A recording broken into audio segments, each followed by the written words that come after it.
بەڕێز جەنابی سەرۆکی حکوومەتی هەرێمی کوردستان بەخێر بێن بۆ ئەم پانێلە. زۆر سپاس. بەخێر بێن بۆ ئەم کۆڕبەندە کە لە یەک کاتا نخبەی سیاسی عێراقی و کوردستانی و فەڕەنسی و نخبەی لەسەر خۆم قساکەم بۆی تەرجەمەکە باش بگات بە هەموو لایەک ئەکادیمی و توێژینەوە و حەقلی زانستی بەغا هەولێر پاریس ئامادەن بە پێی و ژمارانەی کەلامە فەڕەنسیەکان تەقریبەن 11 کەسن، عێراقیەکان 90 کەسن، ئەوانی تریش کوردستانین. یعنی جەنابەت لە بەردەم دوو جۆر لە نخبەیەکی سیاسی لەگەڵ نخبەیەکی ئەکادیمی. ئەگەر هەڵەم نەکرد بێ جەنابی سەرۆکی حکوومەتی هەرێمی کوردستان، جەنابتان لە 2 مارسی 1969 لەدایک بوون. ڕاستم؟ ساڵی 2050 ئەبن بە 81 ساڵ. ئەگەرماین 81 ساڵ. ئەنجا کە جەنابەت ئەبی بە 81 ساڵ وەکو ئەم بەیانیە وتم، وڵاتەکەت عێراق ئەبێ بە 80 ملیۆن. ئەنجا لەو 80 ملیۆنەش تقریباً 78,000 مەتر دووجا خاکی بە پیتی وڵاتەکەی جەنابەت لە ناو چووە، کۆتایی پێ هاتووە. چەند ملیۆنێک 5 تا 10 ئیستیمیشن ئەیبا تا 20 ملیۆن لە باشوورەوە هاتوون بۆ هەرێمی کوردستان. هەمووی قوربانی گۆڕینی ئاو هەوا و کلیماتیک و دیسان گرفتە سیاسی و ئابووری کۆمەڵایەتەکان. جەنابەت لە تەمەنی 81 ساڵیە سەیرەکەیت ئەم هەموو ئەم عالەمە ئەم 80 ملیۆن بەشەرە چۆن نانیان ئەیتێ، چۆن ئاویان ئەیتێ، چۆن ئەیانژێنی، چۆن بە خێویانەکەین. بەناوی خوای گەورە مێرەبان، من زۆر سپاسی جەنابەت دەکەم کاکە دکتۆر. بە خێراتنێکی گەرمی ئامادەبوانی خۆشەویست دەکەم، چاوانێ لە فەرەنسا هاتوون، لە شارەکانی تری عێراق هاتوون یان لە کوردستان. مهم ئەوانەی ئامادەن لەم دیدارە من سپاسی ئامادەبوونی هەموو لایەک دەکەم و بە خێراتنیان دەکەم و سپاسی ناوەندی توێژینەوەی فەرەنسی لە عێراق دەکەم، هەروەها سپاسی دامەزراوەی بەحرالعلوم و زانکۆی کوردستان هەولێر دەکەم بۆ ڕێخستنی ئەم دیدارە و ئەم بابەتە گرنگە. با ئێمە جارێ باسی ئێستا بکەین. تەمان بەدەستخوایە و خۆ دەزانی دوای چەند ساڵی تر چی ڕوودەدا بێگومان. بەڵام ئەوەی ئێستا گرنگی ئێمە باسی بکەین چۆن ڕوبەڕووی ئەم مەترسیانەی کەشوهەوا ببینەوە کە لە زۆر جێ باز دەکرێت و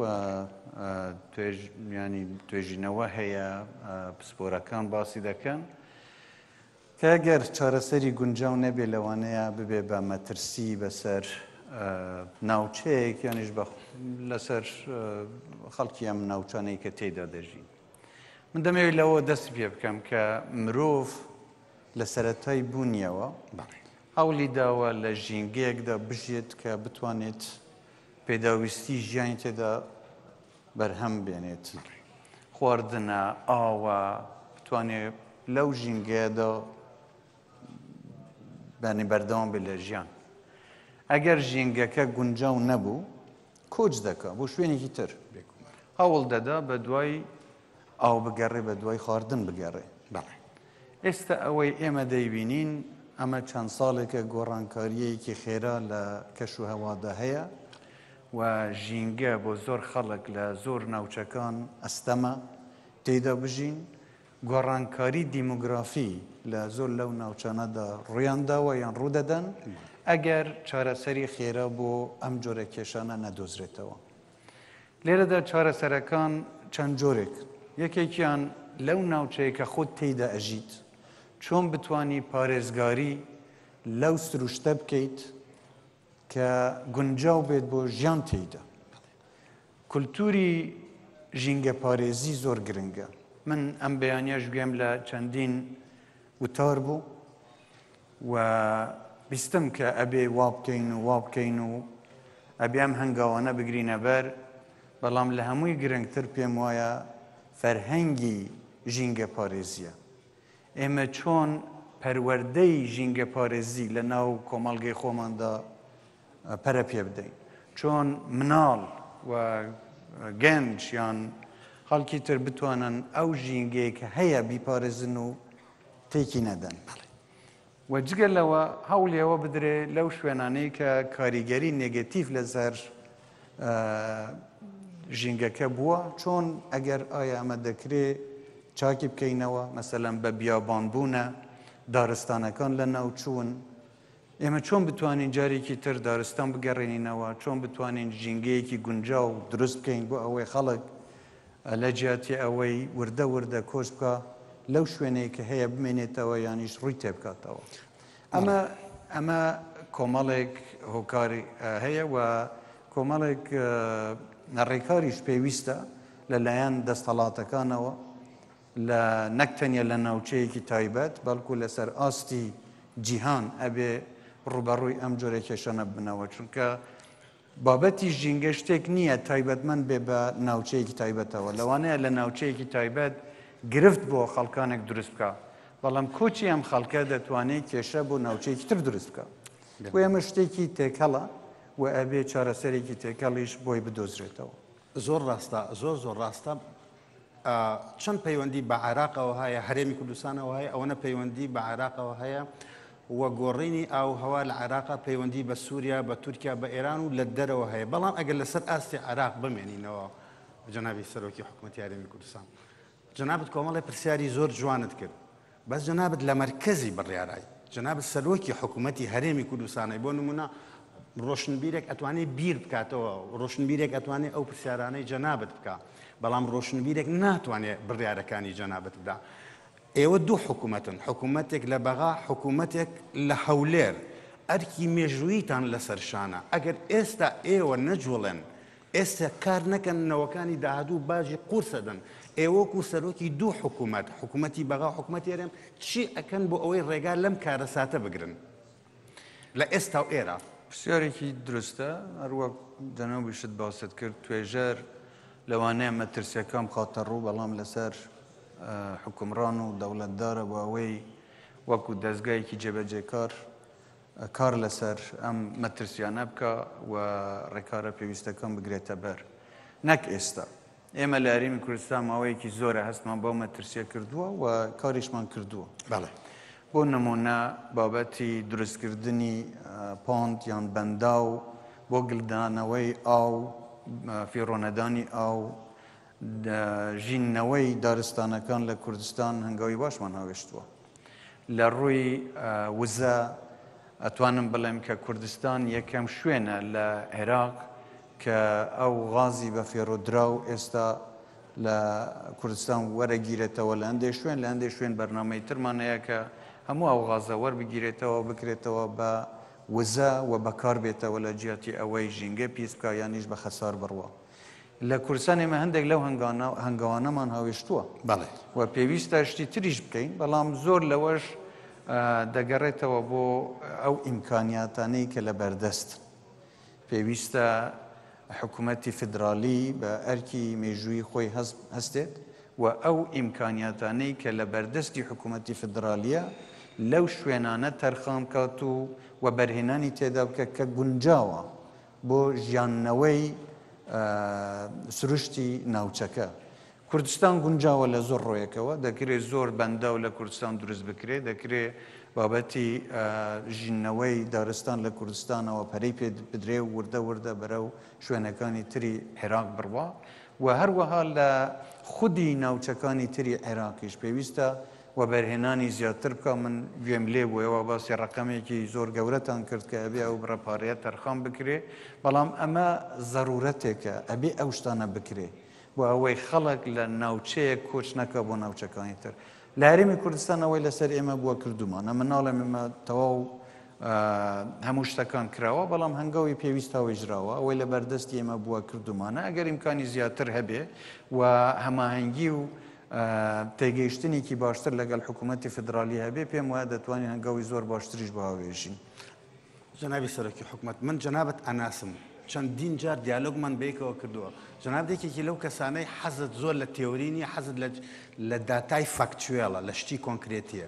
کۆنکرێتی جەنابی سەرۆکی حکوومەت ئەگەر جەنابتان هەموو ئەم شتانە شکن لە کوردستان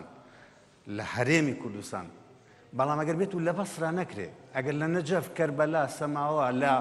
ئەمبار لەمانە نەکرێت یعنی لە کۆتاییە دەرەنجامێکی بابەتیانەی نیشتمانی نادا بەدەستەوە بۆیە ئایا بە پراکتیکی بە فاکچوێڵ حکوومەتی عراق دێتە پێشەوە بۆ ئەوەی کۆپەرێشن بکات لەگەڵ ئێوە هاوکاری بکات لەگەڵ ئێوە بۆ ئەوەی ڕێگە لەم کاتەستخۆف لەم کارەساتە بگرێت دیاننا ئەگەر ناشێتە پێشەوە لە بەرچی پێم وامە پرسیارێکە پێویستە جەنابێت تا ڕاستەی دەستەڵاتداران بکەی لە بەغدا من ناتوانم لە جیاتی کەس وەڵامی پرسیارەکانی بدەمەوە بەڵام ئەوەی لەسەر هەرێمە وەکو ئەرک چی لەسەر ئێمە ئامادەین چونکە هەر وەک باسم کرد ئێمە لە وڵاتێکدا دەژین کە بەیەکەوە بەستراوەتەوە ئەوەی لە کوردستان ڕوودەدا کاریگەری هەیە لەسەر شارەکانی تری عێراق ئەوەی لە شارەکانی تری عێراقیش ڕوودەدا کاریگەری هەیە لەسەر کوردستان بۆ ئەوەی ئێمە بتوانین بەیەکەوە کار بکەین پێم وایە کاری جددیتر پێویستە ئەو کارە جددیت چییە گفتوگۆی زیاتر پێویستە تێگەیشتنی باشتر پێویستە چۆن ئێمە دەتوانین یارمەتی یەکتر بدەین بۆ ئەوەی نەیەڵین بۆ نمونە ئەهوارەکان خەڵکی ئەهوارەکان کۆچ بکەن چۆن نەیەڵین ئەمبار زیاتر بەرەو بیابان بڕوە چۆن بتوانین ڕووبارەکانی دیژلە و فرات زیاتر بەکار بێنین بۆ بابەتی کشت و کاڵی ئێمە لە هەرێمی کوردستان هەنگاوی باشمان ناوێشتووە هیوادارین حکوومەتی فدرالی یارمەتی ئێمە بدا و ئەو تەجروبە و ئەو کارانەی کە لێرە کردومانە لە شوێنەکانی تر دووبارە ببنەوە من دەتوانم نمونەیەکی یان چەند نمونەیەک بۆ جەناوت باس بکەم لە هەرێمی کوردستان یان لە عێراق بە شێوەیەکی گشتی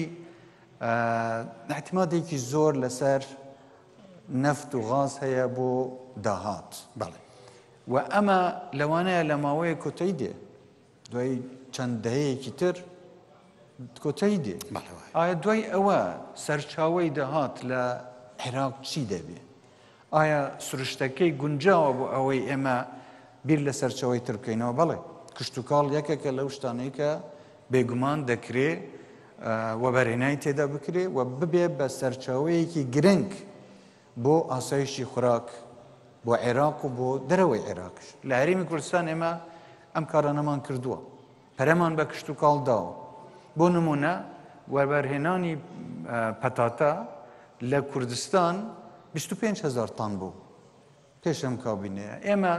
دوای ئەوەی کە جەختمان کردووە بۆ یارمەتیدانی ئەم کەرتە ئێستا وەبەرهێنانی پەتاتە لە هەرێمی کوردستان گەیشتوتە 800,000 تان کە ئێمە بتوانین ئەمە نمونەیەکە ئەمە بەکارمی دەکرێت لە شوێنەکانی تریش مەسەلە گەنمە مەسەلە جۆیە مەسەلە زۆر لە بابەتەکانی تری کشت و کاڵیە کە پەرەی پێ بدەین لە هەموو عێراق ئەمە نمونەیەکە کە دەتوانین هاوکاری یەکتر بکەین سوود لە ئەو تەجروبانە وەربگرین کە دەکرێت ئێمە بێگومان کاریگەریمان هەبێت لەسەر ڕێگریکردن یان هیچ نەبێ هێواشکردنی کاریگەری نەگەتیڤی کەش و هەوا جەنابتان فەرمووتان کە ئێوە سەرۆکی حکوومەتی هەرێمی کوردستانن بۆیە ئەرکی یەکەمتان پارێزگاریکردن لە هەرێمی کوردستان و ئەرکی تریشتان بریتێ لە گفتوگۆ لەگەڵ حکوومەتی بەغا و پێویستە ئەمە ئاراستەی حکوومەتی بەغا بکەین ئۆکەی لە زۆنی هەرێمی کوردستانە ئەمێنمەوە ئەگەر ڕێگە بدەن پێم خۆشە یەکێک لە توێژەرەکانمان فابریس بەلانش کە کۆمەڵێک داتای فاکچوێڵی لە بەردەسایە لەسەر هەرێمی کوردستان فابریس ئەگەر بتوانیت بێت پرسیارێک لە جەنابتانەکە و پرسیارێکی زۆر وجودیە فابریس ci può t'assoire s'il te plaît je t'en prie Allô ça alors Fabrice پێی وایە قوربان با بە کاش ئەرسان کەم بە کاش ئەگەر بەم شێوەیە بەردەوام بن لە چەند ساڵی داهاتووە شتێک نامێنێ بە ناوی نەک هەرێمی کوردستان بەڵکو بە ناوی کوردستان کۆتایی پێێت Fabrice j'aimerais bien que tu expliques au Premier ministre comment le Kurdistan disparaîtra s'il continue comme ça question de démographie, question de changement climatique et tout ce qui va avec, et in English, s'il te plaît. Yes. Is working? Yes, thank you. Yes, Mr. Prime Minister, so I know Kurdistan for 40 years, 13 years now, and Iraq also. And so I'm very glad to be here because I saw the progress that you have made here and the efficiency of your government. I visited the rest of Iraq and I'm not so optimistic for Basra, South Iraq and even Mosul area. And what I have seen in the rest of Iraq make me pessimistic about Iraq and also about Kurdistan because I'm afraid that because of the demographic trend, in 2050, 80 million of people in Iraq, the Kurds will be probably only 10 millions because the fertility rate in Kurdistan, it's only 2 children per woman. Instead, in the rest of Iraq, it's 4, 5. And after one generation, the demographic balance will change a lot. And this is, of course, is creating natural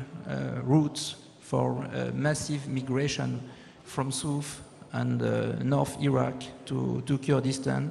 especially in the context of the global warming. The time of massive migration is back, like during the time of Saddam Hussein, when he pushed people to Kurdistan to dissolve the Kurdish population. It will not be Saddam Hussein, but it will be the global warming who will push Arab people, Arab population to Kurdistan. And you have already many people, IDPs, in the area. Therefore, the result will be the same. Probably a dissolution of the Kurdish population, even in Kurdistan. My colleague, Professor Viviorka, take this morning the example of Syria. I know very well Syria. Overpopulation, bad management of the water resource, bad management of the agriculture, in the context of global warming, are the main roots of the civil war in Syria. And I'm afraid that Iraq is in the same trend, in the same process. So my first question is, do you share Mr. Prime Minister, my analysis? And if you share this analysis, how do you could prevent this pessimistic scenario? Merci beaucoup, Fabrice. Tu peux récupérer ta place. Thank you very much. You're welcome. Parle pas. وانا مترسیانەی کە بەڕێزیان باسی کرد ڕاستە و من هاوڕام لەگەڵەوەی ئەگەر هەنگاوی خێران ناوێژێت لەوانەیە کۆچ لە ناوچەیەک بۆ ناوچەیەکی تر دەست پێ بکە کە بینیمان ئەمە مەترسیەکی داهاتوو نییە ئێمە لەو ڕۆژانەدا دەژین ئەم کۆچە دەستی پێکردووە دیمۆگرافی گۆڕینی دیمۆگرافی لە ناوچەکان دەستی پێکردووە دەبینین لە زۆر شوێن تعدا دەکرێت لە هاوڵاتیانی کە ناوچەیەکی بەخێر و بەپیتیان هەیە خەڵکی هاوردە دێ ئەوانە دەردەکەن بۆ ئەوەی لەسەر زەوی و شوێنەکانی ئەوان خۆیان بکەن بە خاوەنی زەویەکە جگە لەوەش ئەمە تەنیا لێرە ناوەستێت یعنی ئەمەی کە ئێمە باسی دەکەین ئێستا گریمانە لەسەرەوەیە ئەم کۆچە لە ناو خودی عێراق کۆتایی دێ بەڵام وان نییە ئەوەی لەسەر ئەرکی هەرێمی کوردستانەوە بڵێم هەر وەک باسم کرد ئێمە پێش هەموو شتێکە بێ ئەو سروشتەی کە لە هەرێمی کوردستاندا هەیە بیپارێزین بۆ ئەوەی نەیەڵین بە بیابانبوون لێرە زیاتر بێ ئاوەکە بە فێڕۆ بڕوا یانیش ئەو سروشتەی کە هەمانە تێک بچێت ئەمە وا دەکە خۆت لێرە بتوانی ئیدامە بە ژیان بدەیت بەڵام لە هەمان کاتە ئەبێ بە ناوچەیەک کە خەڵکی تر لە ناوچەیەکی تر کە ژینگەیەکی تەندروستی نییە یان بە بیابانبوون زیاد دەبێ یانیش مەجبور دەبن لەبەر هۆکاری هەروەک باسم کرد کەش و هەوا کۆچ بکە بەرەو شوێنێک بێ کە پێی وایە مستەلزەماتی ژیانی تێدەیە بەرەو ئێرە دێ ئەگەر هاتوو ئێرە نەیتوانێ هەموو پێداویستیەکان دابیم کە بەرەو کوێ دەچن ئەو وەختە بەرەو شوێنێکی تر دەچن کە لەم حاڵەتە پێم وایە کۆچێکی زۆر لە ناوچەی ڕۆژهەڵاتی ناوەڕاست بەرەو ئەوروپا دەڕوە. یعنی ئەمە لێرە ناوەستێمە ناوبێت تەنیا سەیری ئەم کێشەیە بکەین کێشەیەکی لۆکاڵیە تەنیا لە عێراق ڕوودەدا. ڕاستە عێراق زیاتر لە هەموو شوێنەکانی تر کاریگەری کەشوهاوای ئێستا بەسەرەوەیە، بەڵام ئەم کۆچە لە عێراق دەست پێ بکە لە کوردستان ناوەستێ، لێرە بەرەو ئەوروپا دەڕوە. بۆیە من پێم وایە ئەمە پێویستە هەموو لایەک ئەوروپیەکان بێن یارمەتی ئێمە بدەن لە دۆزینەوەی چارەسەر کە چۆن ئێمە لە بنەڕەتدا چارەسەری ئەم کێشەیە بکەین. چکە کە کۆچ دەستی پێکرد کۆمەڵی کێشەی تر لەگەڵ خۆی دەبات. من لە کۆپ 28 باسی ئەم بابەتەم کرد. یعنی ئەگەر ئەم کۆچە لە وڵاتێک بۆ وڵاتێکی تر بڕوە کێشەی ئەمنی لەگەڵ خۆی دەبا، کێشەی ئابووری لەگەڵ خۆی دەبا، کێشەی کولتوری لەگەڵ خۆی دەبا، کێشەی سیاسیش لەگەڵ خۆی دەبا. بەڵام ئەم وڵاتە ئەوروپیانە ئەبێ لەگەڵ هەموو ئەو کێشانە بێن ململانێ بکەن و مامەڵەی لەگەڵ بکەن. بەڵام ئەگەر ئێستا بێن بیر لەوە بکەنەوە کە بەشدار بن لە چارەسەری کێشەی بنەڕەتی لە خودی وڵاتەکە، تەنیا لەوانەیە تەکلیفی مالی لەسەر ئەم وڵاتانە تۆزێ هەبێت کە بتوانن یارمەتی بدەن. ئەمە دەکرێت سەرئێشەیەکی زۆر گەورە لە ئەوروپیەکان لە کۆڵ ئەوروپیەکان بکاتەوە کە چیتر مەجبور نەبن ڕوبەڕووی کۆچی گشتی ببنەوە بە کۆمەڵ ببنەوە بۆ وڵاتەکانی خۆیان. لە عێراق ئێمە دەتوانین چی بکەین؟ ئەگەر ئیمکانیەت هەبێ ئەبێ بیرێکی جددی لەوە بکرێتەوە کە ئیدارەیەکی زۆر ڕێک و پێکتر دروست بکرێ کە ئەو سروشتەی لە عێراقدا هەیە بە خەسار نەچی. پێم وایە عێراق نەگەیشت و تا ڕادەیە کە ئاوی نەبێت بە بەراوردکردن لەگەڵ وڵاتانی مەسەلەن وەکو ئوردنە وەکو سووریایە عێراق ئاوی هەیە، بەڵام باش بەکاری نەهێناوە. ئەبێت ئیدارەدانی سەرچاوە سروشتیەکان لە عێراق بە جۆرێکی تر بیری لێ بکرێتەوە کە بە فیرۆدان کەمتر ببێت و پەروەردەی خەڵک بۆ چۆنیەتی مامەڵەکردن لەگەڵ ژینگە بە جۆرێک بێ کە چیتر تێکی نەدا و بە عەکسەوە بنیاد بنێ زیاتر درستی بکە و چۆنیەتی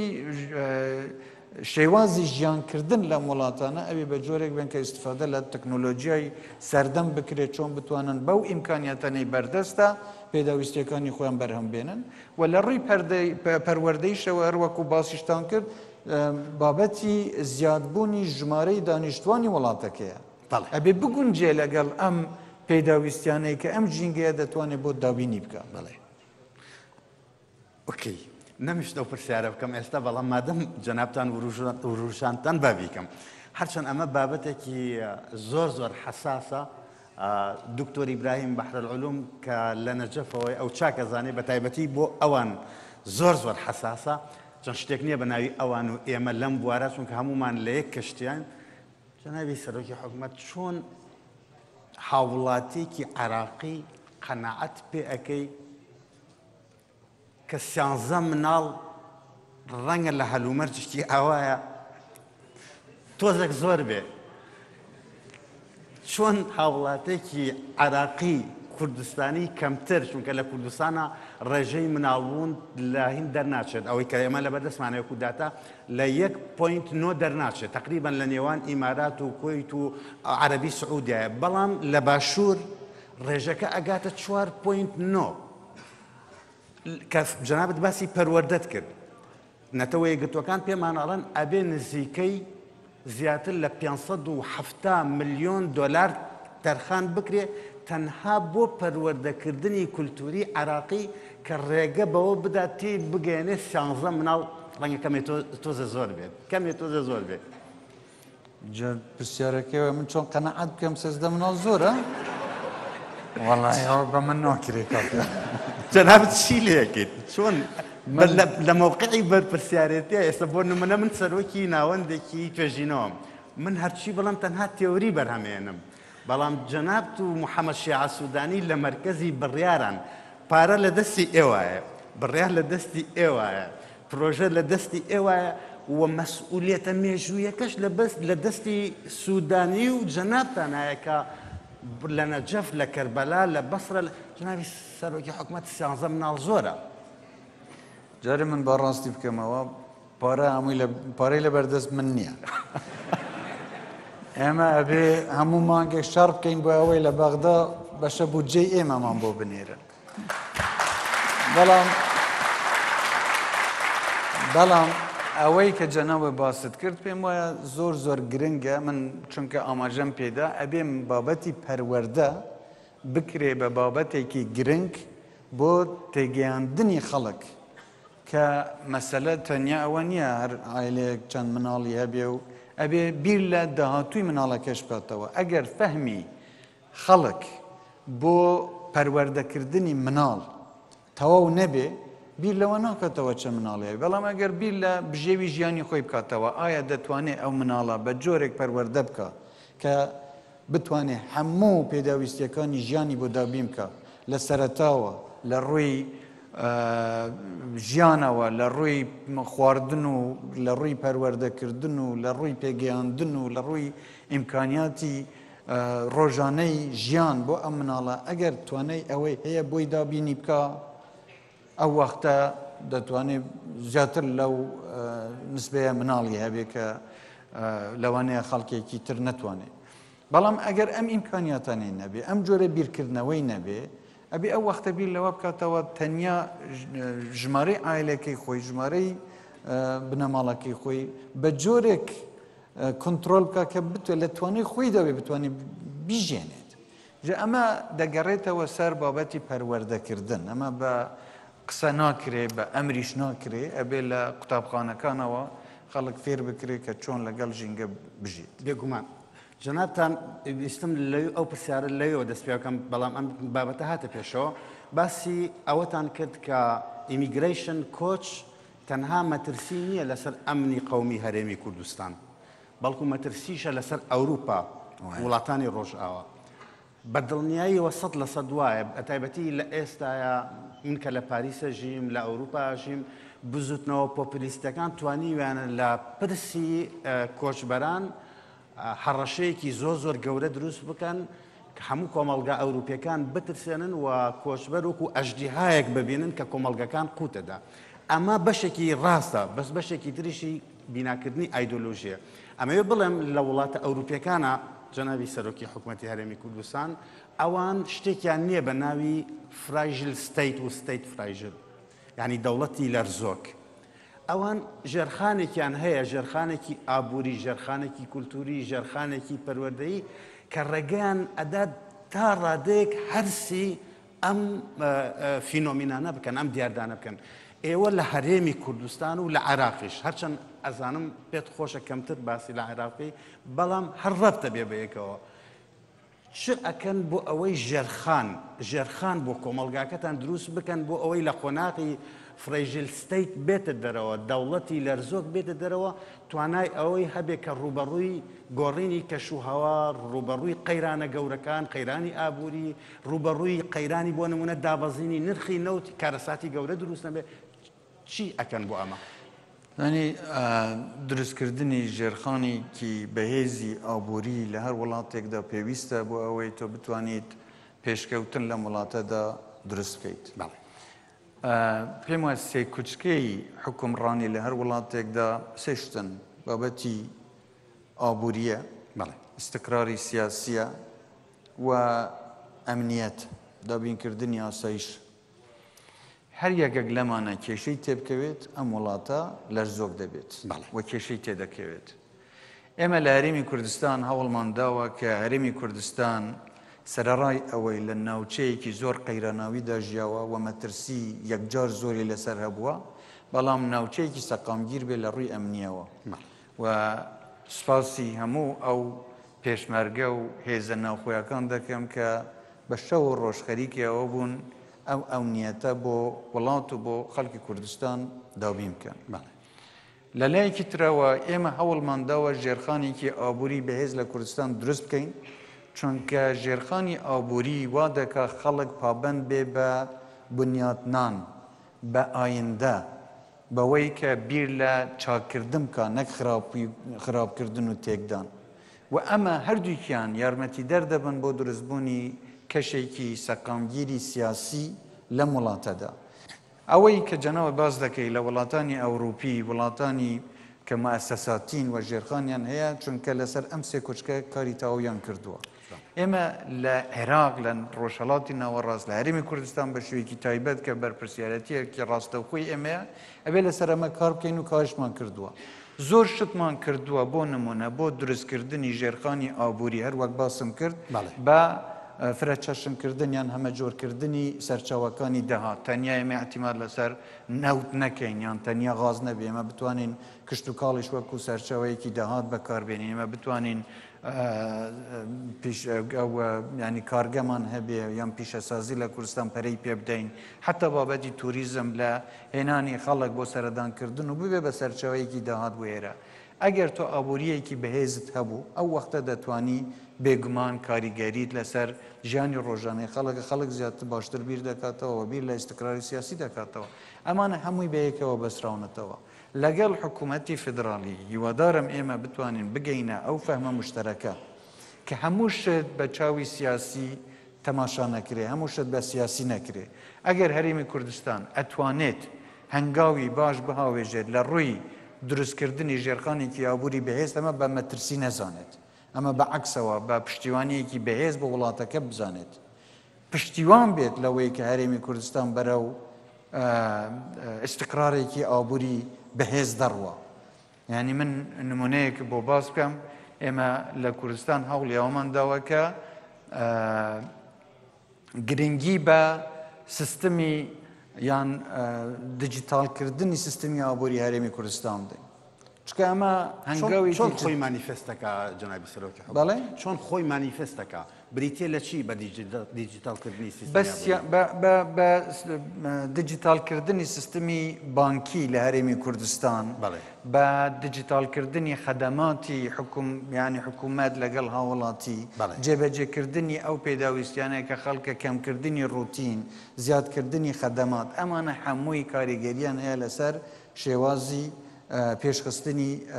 خزمەتگوزاری و ئابووری بابەتی بە بانکیکردن یان بە دیجیتالکردنی سیستمی بانکی و دوورکەوتنەوە لە سیستمی ئابووری کاش ینی سیولە تەنیا بەو جۆرە بێ ئێمە مەحدودیەتێکمان دەبێت لەوەی کە چۆن ئابووری وڵاتەکە پێش بکەوێت بەڵام ئەگەر تۆ توانیت بە پێی ئەو ستانداردە نێودەوڵەتیانە یانیش وەکو ئەو وڵاتانەی کە پێشکەوتون بتوانیت سیستمێکی پێشکەوتوی ئابووری بۆ خۆت دابنیت کە بێگومان ئەبێ سوود لە کەرتی تایبەت وەربگریت سوود لە بانکە تایبەتەکە کەرتی تایبەت وەربگریت بە بانکیکردنی خەدەماتەکان یانیش بۆ نمونە بابەتی موچەدانی هەرێمی ینی خەڵکایی فەرمانبەرانی حکوومەتە یانیش حتەی کەرتی تایبەتە ئەمە دەکرێت گۆڕانکاریەکی نەوعی بێ لە پێشخستنی ئابووری وڵات مەبەستم چییە لەمە ئەگەر تۆ ئابوورێکی باشت هەبوو ئەم ئابوورە دەوڵەمەندت دەکا ئەو داهاتەی لەو دەوڵەمەندبوونە بەدەستەوە دێ دەتوانی جارێکی تر بەکاری بێنیتەوە بۆ ڕوبەڕووبوونەوەی ئەم جۆرە کارەساتانەی کە جەنابەت باست کرد لە بابەتی کەشوهەوا چۆن ئێمە ڕوبەڕووبوونەوەی وشکە ساڵی بینەوەی ڕوبەڕووی بە بیابانبوون ببینەوە هەمووی پێویستی بە ئیمکانیاتە بەڵام ئەم ئیمکانیاتە لەکوێ دێ ئەبێ خۆت هەوڵی ئەوە بدەی ئەم ئیمکانیاتانە دروست بکەیت و ئێمە لە هەرێمی کوردستان هەنگاوی زۆر باشمان ناوێشتووە ژێرخانی ئابووری لە هەرێمی کوردستان زۆری لەوانەیە دیار نەبێ زۆری لەوانەیە خەڵک هەستی پێ نەکە بەڵام لە چەند ساڵی داهاتوو هەست بەوە دەکرێت کە چه هەنگاومان هاوێشتووە بۆ ئەوەی ئەو متمانەیە دروست بکرێ و ژێرخانێکی بەهێزی ئابووری لە کوردستان دروست بکرێت کە خەڵک بتوانێت اعتیمادی لەسەر بکە هیوادارم ئەمە لە هەموو ناوچەکانی تری عێراقیش پەیڕەو بکرێ و ئەمە بێگومان بەوە دروست دەبێ کە یارمەتیدەری یەکتر بین حساسیەتی سیاسی ڕێگر نەبێت لە پێشکەوتنی ئابووری حساسیەتی سیاسی ڕێگر نەبێت لە پێشکەوتنی ئابووری ڕستەیەکی زۆر جوانە ژان مارکۆ جەنابی سەرۆکی حکوومەتی هەرێمی کوردستان ژان مارکۆ یەکێکە لەو پرۆفیسۆرانەی کە 37 ساڵە لەسەر تورکیا و ڕۆژهەڵاتی ناوەڕاست و عێراق و پرسی کورد کارەکە زیاد تقریبا 20 ساڵی تەمەنی لە ئیستانبول و تورکیا بەسەر بردووە تورکیەکەی زۆر باشە ئەوێت پرسیارێکت لێ بکات لەو لەسەر ژێرخانی ئابووری هەرێمی کوردستان تا چەند تورکیا ئەتوانێت بەشداری بکە لە بەهێزکردن یا لاوازکردنی ژێرخانی ئابووری لە عێراق و لە هەرێمی کوردستانە و پەیوەندیەکانی تورکیا بە درێژایی تەمەنی خۆی لەگەڵ عێراق و دواتریش هەرێمی کوردستانی هاتووەتە سەر ئەوێت لەو بوارە هەندێک گفتوگۆ لەگەڵ جەنابەت بکە. ژان-مارکۆ en anglais ou en français, in French, in English, comme tu veux. Good evening, Mr. Prime Minister. Good evening. Good evening, Adele. Well, I am an observer, modest observer of the foreign policy of Turkey and also the foreign policy of KRG and the country of Middle East. And well, I observed that since about now 15 years, Ankara, Baghdad, and Erbil have been playing a sort of freeway games. And well, even if I felt, and recently during the visit of President Erdogan, that finally Ankara is closer to Erbil than to Baghdad. Anyway, my question is, do you think that this organization, this policy is sustainable? And looking at the climate change and environmental problem, because regularly we observe the negotiation between Ankara, Baghdad, and Erbil, and we have the feeling that officials are negotiating file by file, sometimes bargaining. But my idea could be that perhaps while fighting against climate change, fighting against water crisis could be a sort of common goal for every player. Do you think it is a dream, or do you think it could be a concrete goal for the three players, and especially for Erbil and Ankara? Merci beaucoup, Jean-Marc. Tu vois qui fait. Merci beaucoup. Bale.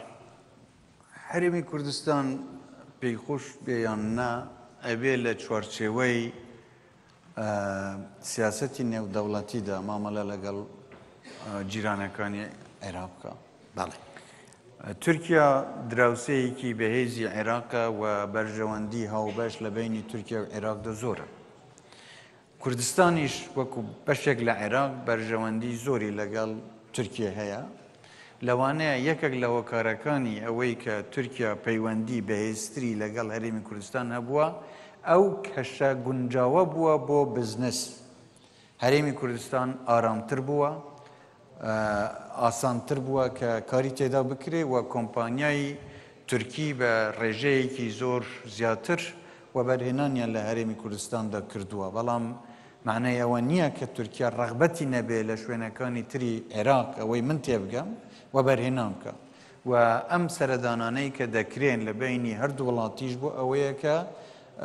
پەیوەندی ئابووری لە بینی هەردوو وڵاتە بەرەو قۆناغێکی پێشکەوتوتر بڕوە. یەکێک لەوانە دروستکردنی ئەو خەتی قیتارە کە لە تورکیەوە بێ بە ڕێگەی عێراقەوە بۆ وڵاتانی کەنداو بڕوە کە هیوادارین بەرژەوەندی هەموو عێراق لە بەرچاو بگیرێت لەم چوارچێوەیە، بە تایبەتی هەموو پێکاتەکان بە کوردەوە، بە تورکمانەوە، بە کریستیانەوە، بە شیعە و بە سونەوە سوودمەند بن. عێراق تەنیا خەتی پەیوەندیکردنی کەندا و ئەوروپا نەبێت، بەڵکو خەڵکی خودی عێراق سوودمەند بن لەو پرۆژەیە بۆ ئەوەی بتوانن یارمەتی دەریش بن لە دروستکردنی ئەم پەیوەندیە لە بینی ئەوروپا و کەندا و کەواتە لێرەدا بەرژەوەندی هاوبەش زۆر هەیە. تورکیا ئاوی بەدەستەوەیە، عێراق سەرچاوەی ژێرزەوی زۆری هەیە کە دەتوانێت وەکو دانوستان لەگەڵ تورکیا هەردوو وڵات لەگەڵ یەکتر بەکاری بێنن چۆن بتوانن سوود لەو سەرچاوە سروشتیانە وەربگرن چ ئاو بێت چ نەوت بێت چ غاز بێت چ بابەتی بازرگانیکردنی کاڵاکان بێت لە بینی هەردوو وڵات توانایی مرۆیی بێت لە بینی هەردوو وڵات ئەوانە هەمووی بێگومان ئەگەر لەسەر بنەمایەکی دروست بنا بکرێ کوردستانیش تێیدە سوودمەند دەبێ و هەردوو وڵاتیش بێگومان سوودمەندی سەرەکی دەبن لەم پەیوەندیانە. قوربان پرسیارێکتان لێ ئەەکەم ڕەنگە تۆزە قورس بێ وەڵامدانەوەی وەڵامدانەوەکەی ڕەنگە قورس بێ لە ڕووی دیپلۆماسیەوە بەڵام بەڕاستی ئەوە پرسیارێکە بەردەوام ناوەندەکانی توێژینەوە لە ئەوروپا و لە ئەمریکا و تەنانەت لە ڕۆژهەڵاتی ناوەڕاستیشە ئەیکەن بەبێ ئەوەی تا ئەم چرکە ساتە ئێمە وەکو جیهانی توێژینەوە وەڵامەکەیمان دەستکەوت بێ. خێرە وەڵامەکە پرسیارەکە زۆر زۆر سادەیە زۆر زۆر سادەیە ئەوەی هەمانە تەنها گریمانەیە بەڵام پێم خۆشە لە زاری جەنابتانەوە ئەگەر ممکن بێ ئەگەر ممکنیش نەبوو نۆ کۆمنت ئەتوانی بفەرمی نۆ کۆمنت. خەیرە ڕێگای گەشە پێدان تەریقی تەنمیعی بەڕێز محەممەد شیع سوودانی کە پەیوەندیەکی زۆر باشی لەگەڵ حکوومەتی هەرێمی کوردستانە هەیە. پێم وایە یەکێکە لەو حکوومەتانەی کە لە 2023 هەتاوکو ئێستا پەیوەندێکی زۆر نۆرماڵیزەکرا و جوان و ئاساییدانەیە و بەردەوام پشتگیری یەکتر ئەکەن. بەڵام خێرە ئەم ڕێگای گەشە پێدانە بەم هەموو پارێزگای عێراقا تێ ئەپەڕێ بەڵام کە ئەگاتە سنووری کوردستان ئاوا پێچەکاتەوە بۆ ئەوەی لە چەند کیلۆمەترێکی بچووکە بە خاکی کوردستانە تێپەڕێ وڵاتن بۆ هۆکارێک هەیە هۆکارە بابەتەکە چییە لەوەی کە پارێزگاکانی هەرێمی کوردستان ئەم ڕێگای گەشە پێدانە پێیان ناپەڕێت ئایا سیاسیە ئایا ئایدۆلۆژیە ئایا کولتوریە ئایا ژیۆپۆلەتیکە ئایا هیچێک نییە لەمانە شتێکی ترە کە جەنابەت ئەیزانی و دنیای توێژینەوەی ئێمە نایزانی. بەس نەفەرمی نۆ کۆمنت. نانە قەینە من ئەتوانم بە جۆرێکی تر وەڵام بدەمەوە کە ئەو تێڕوانینەی ئێمە هەمانە بۆ ئەم خەتی تەنمیە بەڵێ ئەگەر بەو پێشنیارەی ئێمە پێشکەشی بەغدامان کردووە زۆر زۆر سوودی زیاتر دەبێت لەوەی کە هەندێک کەس بە پێچەوانەوە ئالتەرناتیڤیان خەتێکی بەدیلیان تەبەنی کردووە. هێشتا من نازانم یعنی گەیشتوتە دوا قۆناغیان نا چونکە هێشتا دیدار و ئەوەمان هەیە ینی میتینگمان هەیە لەگەڵ بەغدە بۆی بگەینە دوا قۆناغ و دوا بڕیار بە چ جۆرێک دەبێت. هیوادارم ئەمە یەکلایی نەبوو بێتەوە چونکە پێم وایە ئەو پێشنیارەی ئێمە هەمانە سوودی زۆر زۆر زیاتر دەبێت. ئەوەی کە هەیە لە تورکیاوە خەتێک دێ بە عێراق دەتێ دەپەڕێت تاکو و کەندا و دەڕوە. کێشەکە ئەوەی لەناو عێراقدا بە چ شوێنێکدا دەڕوون. ئەوەی پێشتر ئێمە پێشنیارمان کرد بەو شێوەیە بوو کە بێت لە زاخۆ بە جنوبی ینی دهۆک لە لای منتقەی سێمێل بە ڕۆژهەڵاتی دیجلەدا داخل ببێت بێتە مووسڵ لە مووسڵ بچێتە هەولێر لە هەولێر بچێتە کەرکوک لە کەرکوک بۆ بەغدا و ئیتر بۆ نەجەف و بۆ تا بەسڕە بڕوە. ئەمە ئەو پێشنیارە بوو کە پسپۆران لە هەرێمی کوردستان پێیان وا بۆ باشترین ڕێگەیە چونکە هەموو پێکاتەکە بە کوردەوە بە تورکمانەوە بە کریسیانەوە بە شیعەوە بە سونەوە سوودمەند دەبوون و هەموو شارە گەورەکانی کوردی عێراقیش تێیدا بەشدار دەبوون. ئەمەی کە تا مووسڵ بێ بەڵام لە مووسڵ ئیتر بە ڕۆژ ئاوای دیژلەدا تێپەڕێ بە منتیقەیەکدا دەڕوە کە ئەوەندە کەسەفەی سوکانی تێدا نییە ینی چۆڵە بەسەر سنووری سووریادا تاکو دەچێتە هۆکارەکە من ناتوانم لە جیاتی کەس وڵامدام بەڵام دەتوانم بڵێم کە هۆکارەکە هەرچی بێ پلانێکی هەڵەیە پلانێکی هەڵەیە سوودی وەکو ئەم پلانەی تر نییە کە ئێمە پێشکەشمان کردووە. پێمان وایە ئەوەی کە ئێمە باسی دەکەین زۆر باشترە تەبەن ئەوەی کە ئێمە بیستمانە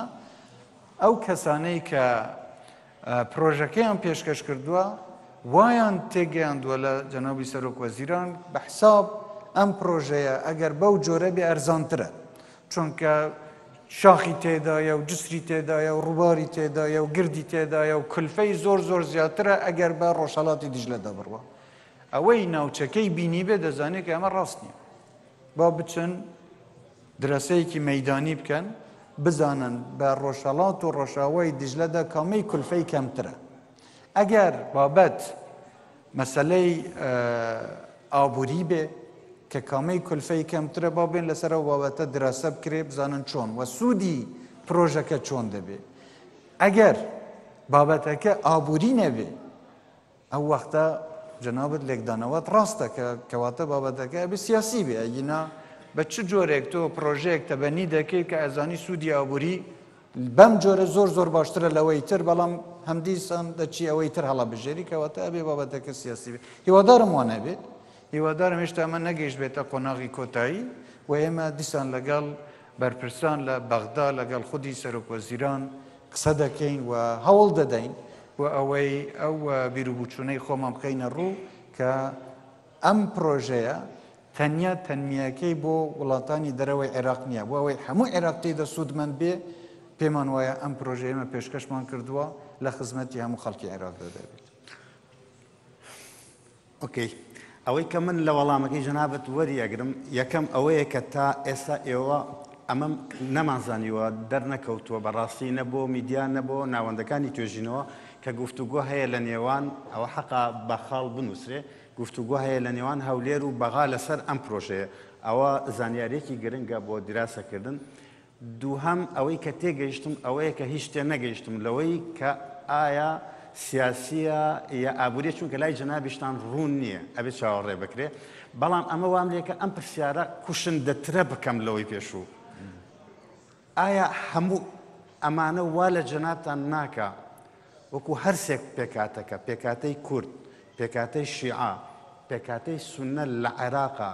بە تایبەتی دوای ئەوەی کە لە دەی ئۆکتۆبەری 2021 ڕوویدا لە دەی ئۆکتۆبەری 2021 ئێوە هەڵبژاردنێکتان کرد لە عێراقا بەڵام دوای هەڵبژاردنەکە یەک ساڵی ڕێک کۆڵانێکی داخراو بوو لە مانگی نۆڤەمبەری ساڵی داهاتوو لە عێراقا هەڵبژاردنێکی تر ئەکەنەوە لە ماوەی ئەو ساڵی ڕابردووە زۆربەی زۆری دەستکەوتەکانتان گومانی لەسەر کرا لە فیدراڵیەوە لە پەیوەندی نێوان پێکاتەکانەوە لە چەکی ناکۆنتڕۆڵ کراوەوە لە مەسەلەی ئەمنیەوە ئایا کاتی ئەوە نەهاتووە جەنابی سەرۆکی حکوومەتی هەرێمی کوردستان کە دیالۆگێکی جددی لەگەڵ ئەم سێ پێکهاتە لە نێوان ئەم سێ پێکهاتە دروست ببێت لەسەر پرسی دەستور و فیدراڵیزم و چۆنەتی پێکەوەژیان کاتەکە درەنگە چونکە ئەم گفتوگۆیە کراوە لە ساڵی 2005 ئێمە لە ساڵی 2005 هەموو پێکاتەکان دانیشتنێکی چڕوپڕیان کردووە و دەستورێکمان داڕشتووە ئەم دەستورە پێویستە وەکو خۆی جێبەجێ بکرێ ئێستا گفتوگۆ لەسەر چی بکرێ گفتوگۆ لەسەر جێبەجێکردنی دەستورەوێ بکرێ چونکە ئەم گفتوگۆیە کراوە هەموو پێکاتەکان دانیشتون دەستورێکمان نووسیوە ڕێگەمان پێشان ینی دیاری کردووە کە چۆن هەنگاو بە هەنگاو بەرەو پێشەوە بڕۆین چۆن وڵاتێکی نوێ ئەوەدام بکەین چۆن هەموو کەسی خۆی بە خاوەنی وڵاتەکە بزانێ ئەرکەکانی هەموو لایەک دیاری کراون و مافی هەموو لایەکیش دیاری کراون ئێستا گفتوگۆ بەدەر لە دەستور ئەبێ بە دۆزینەوەی چارەسەرێکی بەدیل بۆ دەستور کە پێم وایە ئێستا گونجاو نییە ئەبێ ئێمە داکۆکی لەوە بکەینەوە کە چۆن دەستور وەکو خۆی جێبەجێ بکرێ اینجا ئەم دایالۆگە ئەگەر بۆ جێبەجێکردنی دەستورە هەمیشە ئەبێ ئەم دایالۆگە بەردەوام بێ بەڵام لێرەدا پرسیار ئەمەیە ئەگەر لایەنێک زیاتر لە لایەنێکی تر بەرپرس بێ لە جێبەجێ نەکردنی بنەماکانی دەستور ئەو وەختە عێراق چ میکانیزمێکی هەیە بۆ ئەوەی ئەو لایەنەی کە ناوبەرپرسانە ڕەفتار دەکا بخاتە بەر ژێر بەرپرسیارەتێکی مێژووی یان بە بەرپرسی بزانێت لەسەر چه هۆکارێک ئەم خاڵە دەستوریانە جێبەجێ نەکراون کێ ئەو وەختە دێ حکم دەدا کە هەنگاوی داهاتوو دوای ئەمە چۆن بێت بۆیە پێم وایە ئەمە ڕاستە دایالۆگ هەمیشە زۆر گرنگە بەڵام پابەندبوون بە ڕێکەوتنەکان بە تایبەتی پابەندبوون بە دەستور مەرجی سەرەکیە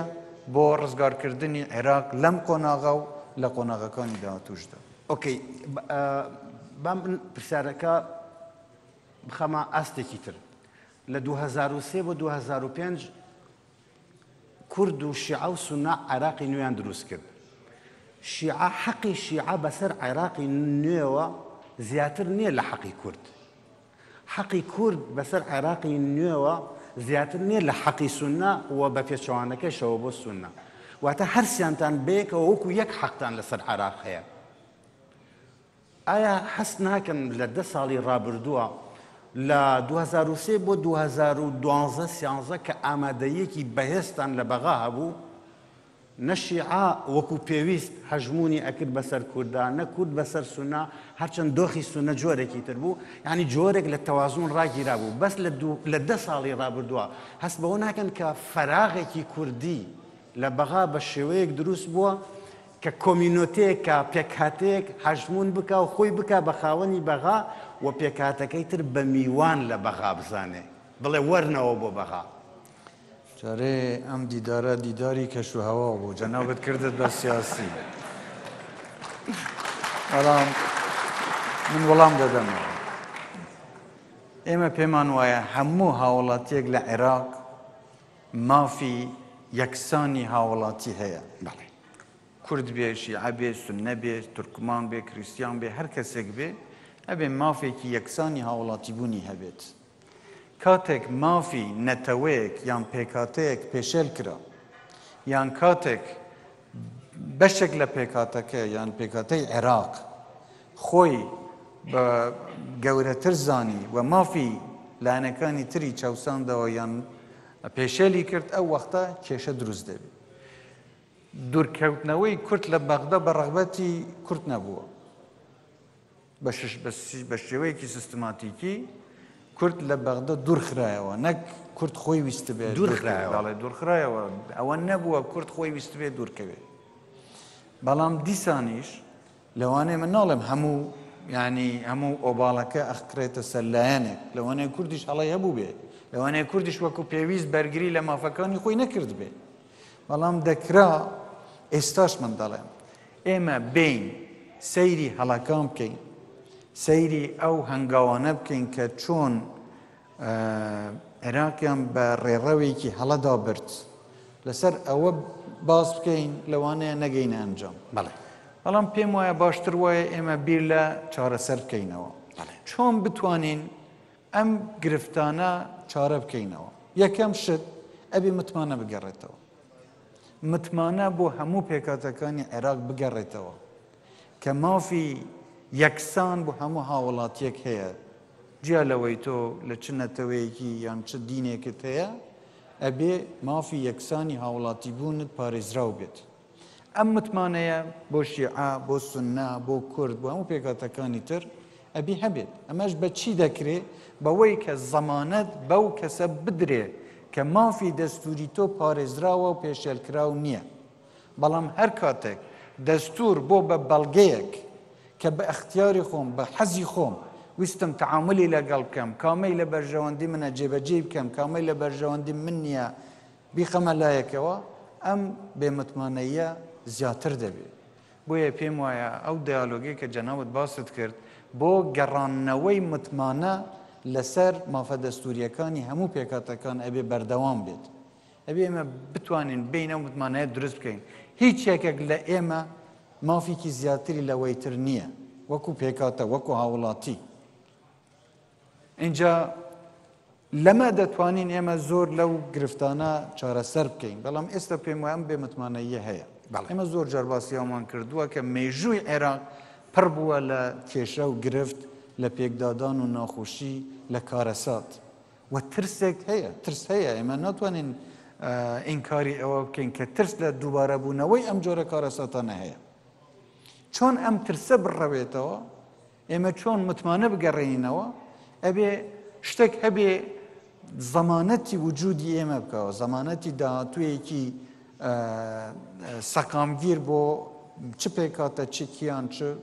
وڵات چ وەکو نەتەوە یان نەتەوەکانی کە لە عێراقدا دەژین ئەبی ئەو زەمانەتە هەبێ کە مافی هەموو لایەکی تێیدا پارێزراو بێت. مافی هەموو لایەکتەیە پارێزراو بێ بە مافی کوردیشەوە وەکو کورد وەکو نەتەوەیەکی بێدەوڵەت کە بەشێکە لە دەوڵەتێک کە پێ ئەوتری عراق. پرۆفیسۆر میشەل ڤیڤۆرکا کە ئەم بەیانەیە بێگومان گوێتان لە وتارەکەی پرۆفیسۆر میشەل ڤیڤۆرکا بوو کە بەشێکی زۆر لە نوخبەکانی فەڕەنسا و ئەوروپا و ئەمریکای لاتین بە سەرۆکۆمارەکانیشەوە تەلەبەی جەنابیان بوون. چەند سەرۆکۆمارە ناسم کە پێی خۆشە شارێکێک لەگەڵ پرۆفیسۆر میشەل ڤیڤۆرکا بەسەر بەرێ و یەکێکە لەوانەی کە لەو بیرمەندە گەورە جیهانیانەی کە فکری گلۆبال و گلۆبالیزمی ئیبداع کردووە، وهروها یەکێکە لە دۆستەکانی عراق و هەرێمی کوردستان و کورد ئەوێ پرسیارێکی وجودی لە جەنابەت بکات. پرسیارە وجودیەکەش Michel, tu peux poser ta question en anglais, en français, en kurde, si tu le souhaites. أتواني بسيارة بإنجليزي بفرنسية بكردي بكي أجد بيت خوش. I would have loved to talk with you in Kurdish, but unfortunately, maybe in another life. So first of all, I would like to thank you. It is not every day that a prime minister accepts to exchange ideas like that. So thank you very much, and I'm sure that I can say that in the name of everybody here. So my point is the following one. We are in a globalized world, but globalization does not mean end of nations, end of states, end of nation states, and so on. So if I take the case of the Kurdish nation, it's a very strange and unique case at the world level. It's a nation, this is absolutely clear. It's a diaspora, that's absolutely clear. We live in France where there are lots of Kurdish people. But it is not a nation state. There are some province, region, but we cannot say it is a nation state. And in a moment when nation states are so important today, much more maybe than 10 or 15 or 13 years ago, my question would be, as far as climate change is at stake, I understand you don't want us to go in two different directions. As far as climate change is at stake, do you think that it is only a problem or a difficulty not to be fully a state? Or do you think that it could be also something useful not to be a state? Of course, for instance, if there is a big international conference with only states, you cannot directly participate. But if there is an international negotiation with states, you cannot directly participate. But maybe you can say, yes, but we can have some influence and so on. So my point would be, what would be better for Kurdistan if it were a state, and what maybe is better not to be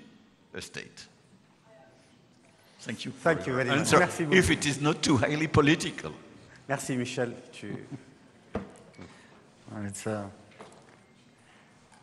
It's a difficult question. Hey, بكردي جنابي. Merci beaucoup. پرسیارێکی ئاسان نییە. ئەمان وەکو هەموو نەتەوەیەک کوردیش مافی خۆی هەیە وەکو هەموو نەتەوەکانی تر تەعاملی لەگەڵ بکرێت. و لە هیچ نەتەوەیەک کەمتر نییە.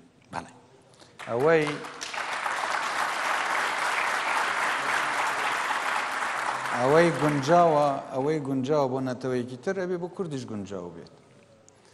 بەڵام هەندێک حقایق هەیە و هەندێک ڕووداوی مێژوویی هەن و واقعێکی حاڵی هەیە ئێستا کە ئێمە تێیدا دەژین با بزانین بزانین کامەی زیاتر لە بەرژەوەندی هەرێمی کوردستاندایە. هەمیشە ئینسان مرۆڤ کاردانەوەی هەیە بەرامبەر بەو ڕەفتاری لەگەڵی دەکرێت. ئەگەر کورد وەکو لایەنێکی قبولکراوی یەکسان لە کۆمەڵگەی ڕۆژهەڵاتی ناوەڕاستدا بە هەموو مافەکانی خۆیدا شاد ببێت لەوانەیە ڕەغبەتی ڕەتدانەوە یان ڕەتکردنەوە یان هەڵوەستەکردن یان بڵێم بڕیارێکی تر نەداتن بەم جۆرە بەڵام کە تۆ بە چاوێکی کەم سیر کرای کە دوور خرایەوە بە چاوێکی یەکسان تعامل لەگەڵ نەکرا ئەو وەختە مەجبوری بیر لەوە بکەیتەوە کە بۆ منیش وەکو تۆ نەبم بۆ منیش لە تۆ کەمتر بم بۆ منیش مافی تۆ هەتا بۆ منیش نەمبێت بایمە بین سەیری وڵاتەکان بکەین پێشتر خۆ ئەنی بۆ مێژوو لەوانەیە دروستبوونی حکوومەتەکان یان ئەو دەوڵەتانەی سربەخۆن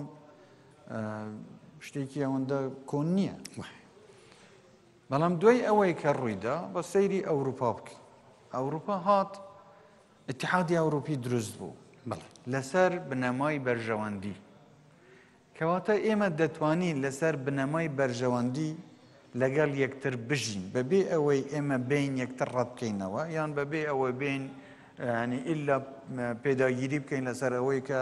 من ئیلا بەو سیستەمە ڕازی کورد بە دوای ژیانێکی یەکسان دەگەڕێ لەگەڵ هەموو نەتەوەکانی تر لە ناوچەکەدا دیسانی شێمە دەڵێن ئەوەی بۆ هەموو نەتەوەکان حەڵاڵە ئەبێ بۆ کوردیش حەڵاڵ بێ ئەگەر ئێمە بتوانین لەگەڵ یەکتر بژین و پێداویستیەکانی یەکتر دابین بکەین بتوانین بەیەکەوە زیاتر بەرژەوەندیەکانی یەکتر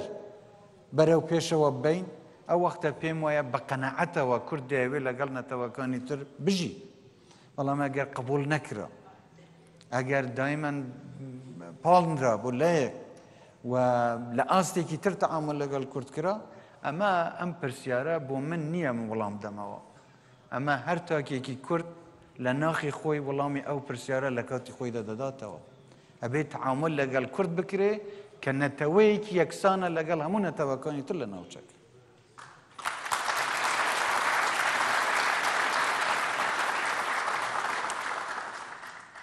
من تقریبا 4 تەوەریترم ماوە کە لەگەڵ جەنابی سەرۆکی حکوومەتی هەرێمی کوردستان باسی کەم بەڵام بڕیارمان 1 ساعت بوو ئەو بوو بە 1 ساعت و 5 دقە هەمشەیەکێکم لەو کەسانەی کە پێم خۆشە ڕێز لە کات بگرم هەرچەند پێم خۆش بوو پرسیاری لێ بکەم لەسەر تیرۆریزم چونکە یەکێک لەو پرسیارانەی کە زۆر بەلامانەوە گرنگە ئایا تیرۆریزمی داعش تا ئێستا هەڕەشەیە بەسەر هەرێمی کوردستان و عێراق و ڕۆژهەڵاتی ناوەڕاست و وڵاتانی ئەوروپاوە و هەروەها پێم خۆش بوو پرسیار لە جەنابیان بکەم لەسەر ئەوەی کە ئێمە لە ئەوروپا هەمیشە ئەڵێن کوردستانێکی بەهێزمان ئەوێ لە ناو عێراقێکی یەکگرتووە ئایا ئەو هاوکارانی ئێمە لە ئەوروپا ئەیکەین بۆ هەرێمی کوردستان وەکو پێویست وەڵامی داواکاریەکانی ئێوە ئەداتەوە بۆ ئەوەی ئێوە بەهێز بن لە ناو عێراقێکی یەکگرتووە و پێشم خۆش بوو لەسەر هەڵبژاردنەکانی هەرێمی کوردستان و عێراق پرسیار لە جەنابیان بکەم بەڵام لەبەرەوەی کاتەکە تەواو بووە من داوای مۆڵەت لە جەنابیانەکەم 6 پرسیار وەربگرم 6 پرسیار وەربگرم بەڵام بە مەرجی یەکەم ئەوەیە کە 3 ژن لەگەڵ 3 پیاو بێ بە 3 ژن لەگەڵ 3 پیاو بێ ئەوە بەلامانەوە زۆر گرنگە ئەنجا کە پرسیاری شەکەن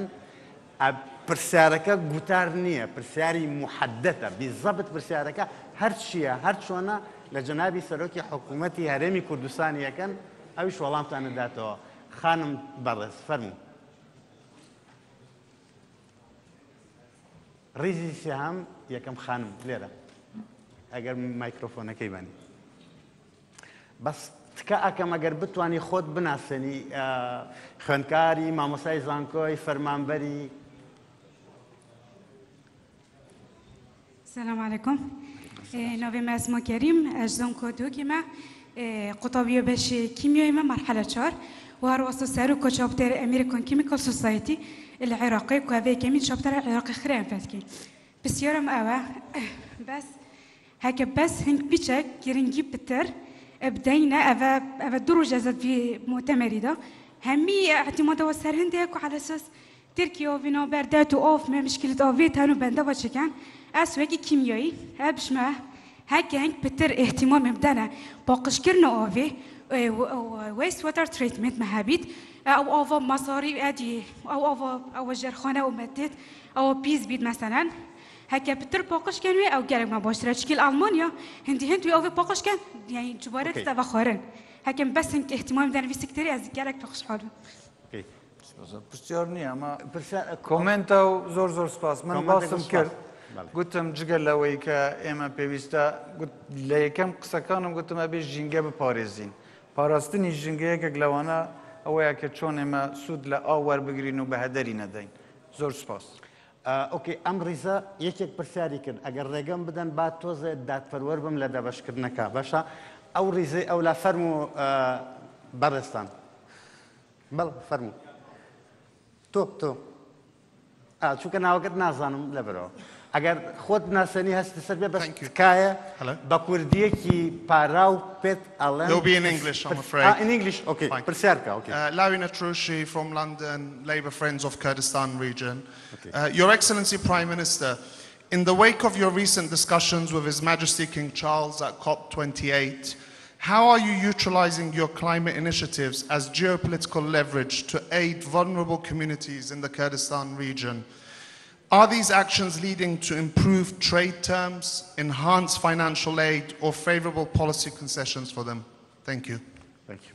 جناب ئەی تێنەگەیشتم بەخوا منیش تێنەگە ئەگەر بیڵێیتەوە Sorry, just to be clearer. So in the COP meeting that you had with His Majesty King Charles at COP28, how are you utilising your climate initiatives as geopolitical leverage to aid vulnerable communities in Kurdistan? So, for example, are your initiatives and actions leading to improved trade terms, enhanced financial aid, or favourable policy concessions for them? نەربە کوردی وەڵام دەدەمەوە ئەوەی ئێمە تەڵەن لە هەرێمی کوردستان خۆمان بە شێوەیەکی گشتی وەکو هەرێم هەمومان لەژێر هەڕەشە داین تەنیاوە نییە پێکاتەکان بن ئەگەر لە بابەتی کەشوهەوا بەکاردێن کە ئێمە چ ئیمکانیاتمان هەیە یان چۆن دەتوانین سوود لە ئەو مەناخە سروشتەی کوردستان وەربگرین بۆ سوود وەرگرتن و یارمەتیدانی پێکاتەکان ئەمە ئەبێ پرسیارێکی گشتیە یعنی بە حەقیقەت من نازانم یعنی من هێشتا تێنەگەیشتم مەبەستی جەنابەت چییە چونکە ئێمە ئەبێ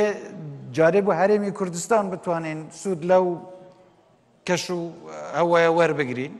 و بتوانین سوودی لێ وەربگرین بۆ ئەوەی هەموو کەسێک هەموو پێکاتەیەک لە هەر ئاستێکدا بێ بتوانانی سوودمەند بێ سوالی جەنابەت بۆ من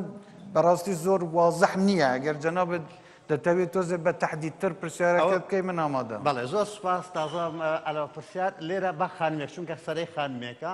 ئەلۆ تا خانمێکە دۆزمەوە فەرموو جەنابەت تا خانمێک هەیە لێرە ئەلۆ فەرموو خانم سلام ناوی من میدیا حجیه از طلبه ماسترمه لاندازیاری جنگه لزانکو صلاح الدین يعني برسيارهم بو سرق وزيرانه أصل منطقة شيروانجي سر سنور نو بين كردستان وتركيا اجا أس روجانه بتشافت خود بينم يعني جنگه ما زور تتاتو باران كردن و دارت ما زور سجن و او دار يعني دارت نورمال نينه يعني ببي 80 ساله بجات پانيلا ايكم دا دكتور سيروان يعني بحث كر كوچند يا مهمه forestation بو climate change آیا یعنی افتشته یعنی هاتیا کنسیدر کردن لیلانی حکمته و کو بو کلایمت چینج زیونه کمازنه شیروان خو بشکل نوچه بارزان و بارزان اکل نوچه تریم کردستانی کو جنگ پاریزی تدال همه جدی زتر یاتیال برچاو گرتن و چاندن داراش همه ساله لامه نوچه تریم کردستانی یا هی دارات چینن مخابن اف شر تتكرني و چه علاقه بسیاست حکومت حریم بنی همیشه بیا قربانیت اف شر کو وی گاول سنوره تتكرني ویدارین کو تای و شر بتكرني و جاره قدیم پیچ بین ولات خو و دان کینه و بگمان چاندنا دارال سواست همه عراق سواست همه کردستان بتایبد بوما اکل وان پنگاوت پتوی کو لازم ام پاو جیندا سروشت خو پاریزی اوكي زو سپاس اوكي ام باش الطاب وبيبي ما ايرا فرمون قربان بس بكورتي تخوا كاتا كان من زور روشتوا ئەوە کاتی جەنابی سەرۆکی حکومەت تەنها 1 ساعات ئەو من بەبێ پرسی خۆی فەرزم کرد. جناب سروک وزیران فرهاد محمد طاهرم رفبر بنداوا دهوکه مبتنی بسیاره که ابو جناب تب کورتیت ناف برا اف پیوندیت ناف برا جناب تدا و جناب سروک وزیران عراق السربابت درست کرنا بنداوا چکو براستی جوا کو جناب ت آگدار 30 صدش خزینه عراق الهرم کردستان تدا دابین کرن حتی نو که چندین لیجان هاتینه چکرن بو هند او بنداوت جناب ت پیشنیار کرین و اتفاق کریل گل سروک وزیر عراق بین چکرن حتی نو که فعلی چه بودجه بو نهات یدا بین کرن جناب ته يعني هزرت كات كو اگر هاتو چو افانا اف بوجب و مدابي نكر اما كو هرما كردستان دست بچكر نواب كين سپاس ما دو امكانيات تريم هولا داي يعني او بنداوت بامكانيات ما بين جبهه كرن ما يدستاوت يو بنگاوت ديش داوجين اگر هاتو ام پیچ بین گینا تگشتنه که دیگه حکومت فدرالی بود تمویلا چکر نوا بندوانه ده پنگاوید زورید خیراتر اینه هاویتن بس اگر هاتو نهات نکرنیش دیسان دو امکانیاتات مینیتن اگر ما پیچی بید بکن بگمان دیکن چون که تصوره مخیره که زورت دا هم بو بابت جنگ پاريزية هم بو بابت كشتوكالية هم بو بابت كشو هواي هم روی که و سودی بده زورد با یعنی برجوان دی عمل هایی دابن. هیچ دارم گینا رکفتن گاورو من اربو زانیاری دیگه سروکومار عراق شف بابت ما بحث کری که دیویش پیچ بن استفاده الوجود آوا بکن بلکی بنگاوت باشتر پاویژن بود جبه جکر نوام بندوانه. ولادیمیر با کردی با انگلیسی با عرضی خود. Vladimir Vilgeberg, head of news website of Kurdistan Chronicle. Not to go off topic, so I had a question. You talked a lot about the importance of awareness about children. So do you have any plans, for instance, to make changes in school books to teach people how not to throw away trash, to do more to protect the environment, how to not, for instance, waste water in the streets? Do you have any specific plans, for instance, for the education system with school books? Thank you. زور سپاس بگمان اما برنامه نیام جناب وزیری پرورده خویلی را دانشتوا چندین دیدار و گفتگومان هبوا جخمان لسروا کردوا که به پرورده لسرتای خویندن و دست به بکره بوا وی نوکانی دهاتو تیگشتنی که باشتریان لجنگ پاریزی هبید هر وا پیشنیاری وشمان کردوا لگر زور لولاتانی که تجربه سرکوتوان هبوا لجوری پرورده کردنی قطابی یا مندال تنیا خویندن پرورده کردن سود لتجربه آوانش ور بگیرین و بتوان یارمتی مام دین لوی که برنامه کانی قطابخانه کان دا جگیر بکریو هیوادارین ام برنامه که درش خیانه ولی ورده بتوان جگیر بیو نوکانی دا تو فیربن شد فرندن هیوادارم هر اما مناسباتی کیش به من داوال همو اولادیانی کردستان کم که تکاده کم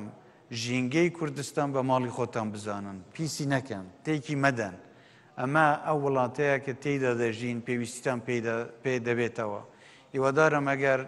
بقسم کن ممنونیان دا و مگر نه من الله کانیان لیان قبول مکن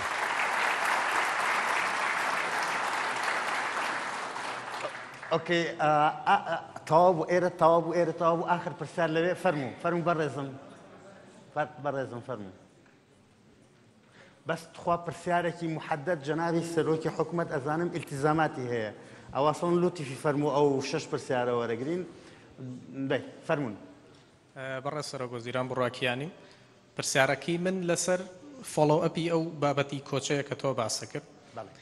ئێستاکە لە چەند ساڵی ڕابردووە دەستەواژەیەکی نوێمان هەیە تعریبی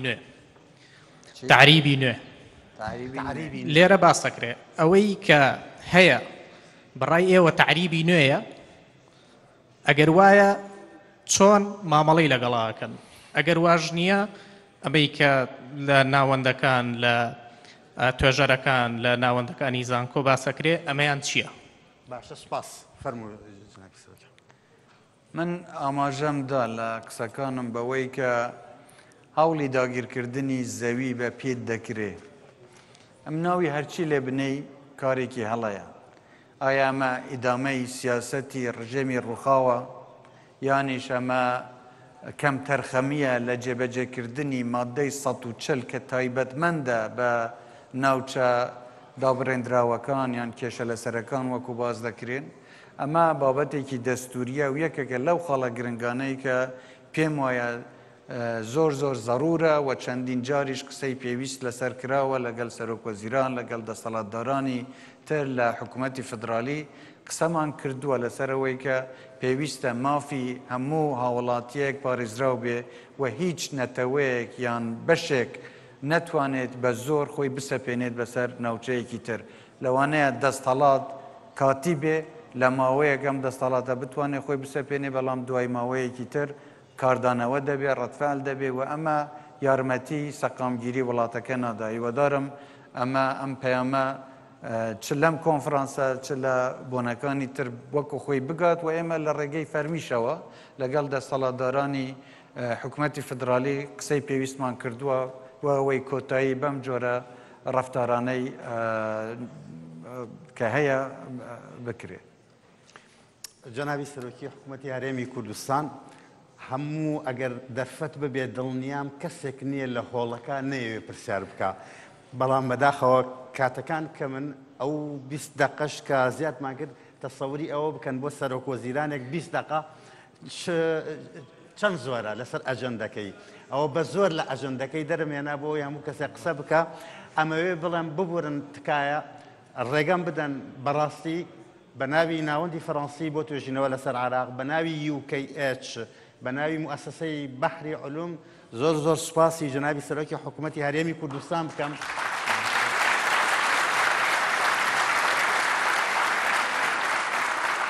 زۆر زۆر سوپاسیان بکەم کە تەشریفی هێناوە بۆ ئێرە بەبێ ئەوەی ئێمە ئەم پانێلە ئامادە بکەین بە شێوەیەکی زۆر زۆر سروشتیانە ئەوەی پێوترێ لە زمانی فەڕەنسی ئازام چۆن تەرجەمەی کەم سپۆنتەنیتی یعنی بە شێوەیەکی عەفەویانە تەنانەت ڕێگەش بەوە بدەین کە ئێمە 20 دقەی تریشی بۆ زیاد بکەین بۆ ئەوەی جەماوەرەکە بەبێ هیچ کەسی بناسم یەک کەس لەوانەی کە پرسیاری کردووە نەمناسیەوە بەڕاستی ڕاستەخۆ پرسیار لە جەنابی سەرۆکی حکوومەتی هەرێمی کوردستان کە ئینجا سێ توێژەری متەمەکینی نێودەوڵەتی بێن بە ئازادی خۆیان پرسیار لە جەنابی سەرۆکی حکوومەتی هەرێمی کوردستان بکەن و ئومێد دەکەم لە قوڵایی دڵمەوە هەمومان هاوکار بین بۆ ئەوەی ئەم هەلومەرج و کۆنتێکستی ئازادی ڕادەربڕینە لە هەرێمی کوردستانە نمونە بێ و قوڵتر بێ و فراوان بکرێت جارێکی کە سوپاس بۆ جەنابتان. زۆر زۆر سپاس.